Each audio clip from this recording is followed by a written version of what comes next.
Sometimes we are giving a face and not a name, and sometimes we are giving a name and not a face. Hello, my name is Jocelyn Lemus, and I will be analyzing and introducing Søren Kierkegaard's main concept of the authentic self. Here are some pictures I provided of him, because that's how he looks. Looks.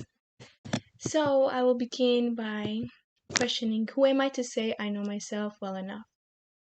Basically, who am I? What is my favorite color? If you were to ask me, I honestly wouldn't know what is my favorite color. It would be a difficult question for me because I feel like it varies from different colors. Who am I to say I know myself well enough? What is the color of my skin? A lot of people tell me it's coffee, brown, light brown, caramel. So who am I to say I know myself well enough? Is sometimes I don't accept the color of my skin. For Kierkegaard, as humans, we must develop and enhance our authenticity to ourselves and become that true person and be able to face reality with it. Even though we are left with so many questions of who we are, Kierkegaard believes on the concept of being able to enhance your authentic self. In the concept of irony, Kierkegaard quotes, "Only when the person has inwardly understood himself and sees the course forward from the path he is to take." Inwardly. So as humans, we all think differently, whether it's physically, mentally, spiritually, because we're all inwardly differently. And it is important from Kierkegaard's aspect that we understand the way we think, the way we are, and the way we speak, and the way we develop all these thoughts. It's so important to understand that, because that is what guides us to our ability to understand our authentic selves. So, in the irony in our lives, as Kierkegaard introduces in our lives, it is ironic to see how Kierkegaard once experienced the ability to publish a book under a different name because he didn't want his readers to adapt these thoughts that kind of forbid them from being their authentic selves. And I feel like this is very meaningful because he really is trying for people to become their authentic selves. And this leads me to a question. Will we ever be our full authentic selves, even if we try?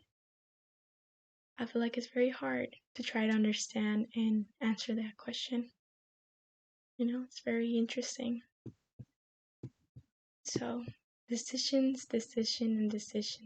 is an important impact on Kierkegaard's authentic self because he believes that as humans, we decide what we decide under who we are. It's not meaning that our decisions make us who we are, but it's like saying that decisions is what sometimes elaborates on who we can be. For instance, where should I go eat today? I never know how to answer that question, even though I have all these possibilities of what to eat. Or, do I really need to buy this, or do I want to buy it? So it's like a matter of decisions that helps us elaborate and understand who we are and how we construct these characters, these characteristics within ourselves. So for Kierkegaard, when I think of being able to be our authentic selves is becoming a better version of ourselves and having the ability to decide the decisions we decide on, Because as humans, that is our possibility to be given the ability to decide. So in Kierkegaard's Either or, A Fragment of Life, he quotes, "It is perhaps possible to regard it as a sin for a worm to nourish such thoughts, but not for a human being who is created in the image of God. Their desires are staid and dull, their passions drowsy." So it's important to really, not give out, to understand that either do I do this or do I do that, Because through Kierkegaard's main concept of fragment of life, made me really think about Aristotle's supreme good argument that among all those goods, there will always be that good on top of all those goods that we decide. And we must always pick that one in order to allow our human soul to function the way it should function, meaning the authentic self. So Aristotle has become a very good influence to how we think as supreme good. That's why I was able to connect it to Kierkegaard's idea of authentic self. But this also leads me to a question: how will I ever know what is my best decision? Honestly, sometimes I feel like we don't know, but we believe on natural instinct. And honestly, it's not bad because it can lead us closer to the authentic self, you know? So, Kierkegaard's Garden of Eden, even though it might seem not relevant to the authentic self, but I'll pass you through it. So, in Kierkegaard's Garden of Eden, which is a concept of anxiety, I question who really bit the fruit first, Adam or Eve? And I'm not trying to like offend religion or anything at all, but this is something I took out of Kierkegaard's the concept of anxiety. Were they really meant to bite the fruit after all? That's what really made me question, because for Kierkegaard, I'm thoroughly analyzing his authentic self, and in the concept of anxiety, I was able to take something out of Garden of Eden, For instance, in the concept of anxiety, he quotes, "However, freedom's possibility is not the ability to choose the good or the evil. Such thoughtlessness is no more in the interest of scriptures than in the interest of thought, the possibility to be able to what? For instance, anxiety in our language, anxious, ansiedad. Anything that makes me think of anxiety is sweaty palms, nerve-wracking in my brain. And for instance, in Kierkegaard's concept of anxiety, when Eve bites the fruit, the forbidden fruit, I came into the conclusion of what drove her to do that.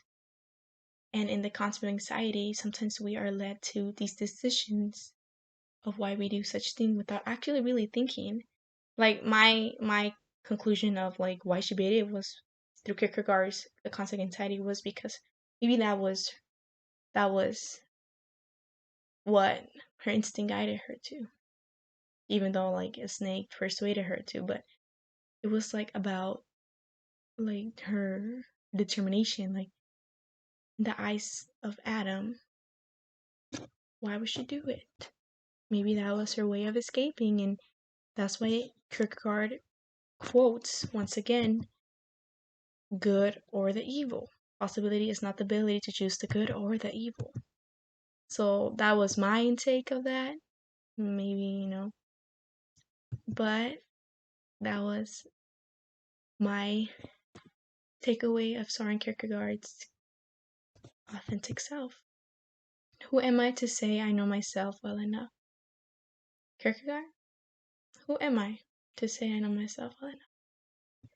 Thank you so much for watching my presentation of Søren Kierkegaard.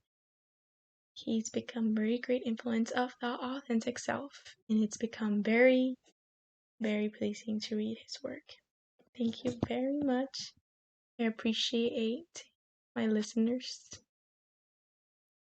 Pause this.